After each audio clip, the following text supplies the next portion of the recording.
Alright, y'all, so we're going back probably, when did this start? Probably 3 years ago, 4 years ago, yeah. So 4 years ago, I was in the Army. We just got back from Germany, from the Atlantic Resolve rotation. Terrible. We got back from Germany, and we decided, we got to pick who our roommates were. Now, I met this dude, I'm not going to say his name. I met this guy in Germany, he was in my platoon. I thought he was really cool. He was from China, so I thought that, he was showing me all this cool Chinese stuff, and he was showing me all this food he was cooking, and he was kind of being my buddy. And I was pretty new to the unit, so I didn't have, by the way, this is going to be a very long video. I was pretty new to the unit, and I didn't really have any good friends. I knew Sego. I was just telling Sego the story the other day. He called me, and we were talking about it. That's why I decided to make this video. I was friends with Sego, kind of Martinez, but this guy, was going to be my best friend. So obviously, we request each other as roommates. And I remember we got back to Fort Hood, and I was so excited to have my bro as my roommate. And as soon as because he was cool in Germany. So then we got back, and then as soon as he moved into the room, his personality completely changed. It was like it was his house, and he wanted things done his way that involved me. I'd walk around the barracks room with my socks on or my bare feet, and he'd be like, "You need to wear shoes in the barracks room." I'm like, "What are you talking about?" He's like, "It's bad for your feet. You have to wear shoes." I'm like, bro, freaking... It got to the point where I was nervous sometimes if I wasn't walking around in sandals. Because he would just come at it. But this is like a 4-hour story. I'm obviously not going to tell the whole thing. But, so we're living together and he starts acting weird. And he starts getting really... as soon as we moved in, he says, "Hey, how about this, man? We're roommates, so we split the bill." And I'm like, "What bill?" And he's like, "Wi-Fi, when we go grocery shopping, we'll split the bill on food, And I remember thinking, we buy, stuff for the room, cleaning supplies and stuff. We split it halfway. And I remember thinking at the time, I was like, it's probably not the best idea. But I said, all right, fine. So... we end up splitting the money, and he wants to go... Walmart's not really good enough for this guy. He comes from a very, very rich family. So he has to go to the Chinese store in town, because he only allows himself to eat Chinese food. I rarely saw him eat anything else. So then we'd go to this Chinese grocery store. It was called Walmart in Killeen, Texas. And then... we'd go there and he'd buy all this ridiculous stuff like sauces and seasonings and different types of meats and vegetables and garlic and onions and jars of kimchi. I'm not even exaggerating. This is all regular grocery trips. And these trips happen twice a week. So the bill coming for these grocery... and I was telling him, bro, we don't need to buy this much stuff. He's like... No, man. We're gonna eat it. It's gonna be good. You know. And I let him strong arm me. And we did that for 2 years. And over the course of 2 years, I kept telling him, "Hey, man, I gotta stop. We gotta stop with this groceries. I can't keep up with all this money we're spending." "Well, it's all right, man. Just pay me back. Just go get a loan." He told me to go get a loan because I was $2,000 in debt to him. $2,000 for this food, and just he'd go to the mall and buy a bunch of Bath and Body Works soaps we didn't need, and he'd buy $100 worth of candles, and he'd be like, "Oh, it's for the room. It's for the room. We'll split it." So this went on, and he would talk to me really disrespectfully like I was a slave. He'd be like, "Go clean the dishes." I cooked. In reality, he'd make me cut all the vegetables, wash them. And then he would throw the stuff in the pot, heat it up, and then eat it, and then leave the entire mess with all the sauces for me. So I would have to clean it up. The room's dirty. after he makes this entire mess, it was just terrible. This went on for like 2 years. He would treat me like I was his personal servant. He'd make a mess. He would be really weird with me if I tried to leave the room. Like if I went to go to Martinez's room. One time I was like, hey, I'm going to go to Martinez's room. He's like, why? And I was like, well, I'm going to go see him. And then he's like, why can't Martinez come here? Are you his dog? I was like, bro, what are you talking about? I'm going to Martinez's room. And he's like, oh, that's weird. He doesn't sound like I think he said something like, it doesn't sound like he respects you or something. Like, bro, this dude was crazy. He would always say we were splitting the money even, and he always said his parents never sent him any money. But he owned 2 brand new Audis, like $50,000 Audis. He just owned them. And he was a E3 in the Army. It doesn't really work out.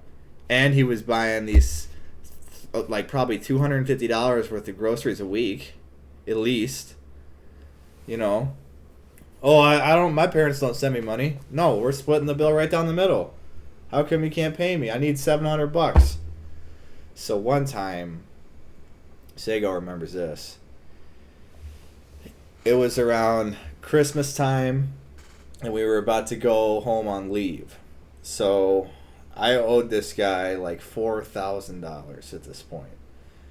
And I really do think he was upping me, because there was no way it was that much. Everybody was like, there's no way you guys have spent $8,000 on food in 1 year. I'm like, I know, but he says I owe it to him. He's like, I'm going to keep track. So Christmas time rolls around, and he says, hey, my mom wants this bag for Christmas. And I said, okay. He goes, yeah. Well, you owe me some money.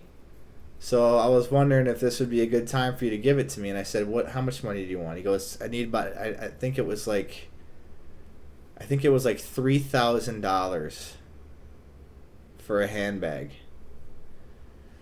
So I did it, because I owed him the money, even though I probably didn't owe him that much. And I remember I was drinking at the time, and that was when I was drinking, and I knew I had to give him this $3,000, and I knew I wasn't going to have any money left, really, and it was just about to be Christmas. So I got really ripped in my room off like Tito's vodka and like soda, because I didn't want to do this. So I'm really smashed, and I call Sego, and I'm like, bro, I need you to drive me to the ATM. He's like, what's going on? Why can't you drive? I was like, I'm pretty ripped right now. He's like, really? I'm like, yeah. And I was like, I need you to drive me to the ATM, because I got to get this guy's $3,000. So then Sego drives me to the ATM in his Honda Civic. It's a nice car. Nice, really nice gray car. I always told him he had a sick car. And he drives me to the ATM, and I get out, and I go to the ATM, and I'm drunk, and I'm walking into the CVS, and I'm pulling out hundreds and hundreds and hundreds of dollars, and I was thinking, man, this looks suspicious. And then Sego was thinking, like, someone's going to think he was robbing me or something, because he was just sitting out there waiting for me. So I take this 3Gs, and I get back in his car, and we went and bought some chicken wings or whatever. We drive back to the barracks. And I went upstairs, and I gave the guy his $3,000. And he bought that handbag for his mom, and I gave her a Merry Christmas. You know, this sounds like a complaining video, and it is a complaining video, but I could have stopped it all at the beginning, and I didn't. You guys know I try to put a lesson at the end of my stories. And this is like part 1 of like 7 of this video. Actually, I'm going to tell one more story. So, one time, we were hanging out in the barracks, and my roommate, he was dating this one Ukrainian girl. So, she would come over to the barracks all the time and hang out with us. She was really nice. Very nice girl. And one night, my roommate's like, hey, bro, she's sleeping over tonight, so go crash in Martinez's room. I'm like, cool, I don't want to hang out with you anyway. I want to go to Martinez's room and hang out with him and Ortega and Sego and Winders and Q, so let's go. So I walk down to Martinez's room, And we were partying it up all night. Like I said, I was drinking back then, so we were just probably just doing stupid army stuff, watching TV, listening to music. So I fell asleep on Martinez. We dragged the staff duty table into Martinez's room, and I fell asleep on top of the staff duty table in a sleeping bag in a field sleeping system. Got a great night's sleep. I woke up, and I was like, "Well, it's Sunday, or we usually eat breakfast together on Sunday, or if it's Saturday, we usually go out to lunch together on Saturday." So I was like, "What are we doing, boys? What are we eating?" So then my roommate texts our group chat, and he's like, "Hey, I'm making everybody breakfast. I already went to Omart. You guys chill down there. We're going to cook for you." So we're like, "Cool. Nice. He's making us breakfast. That's cool." We probably just chilled and just did our thing. And then he goes, "All right, come up. Breakfast is ready." So we all go up there. Me, Martinez, Sego, my roommate's girlfriend, and somebody else. So we're all sitting there, and he brings this food out on the table. And this food I'm talking about is the food that's in the picture you're looking at right now. I am not kidding. I looked up this image. I looked up like the type of food it was, or I tried finding like Korean squid breakfast, and I found this. And this is what he cooked us. Excuse me.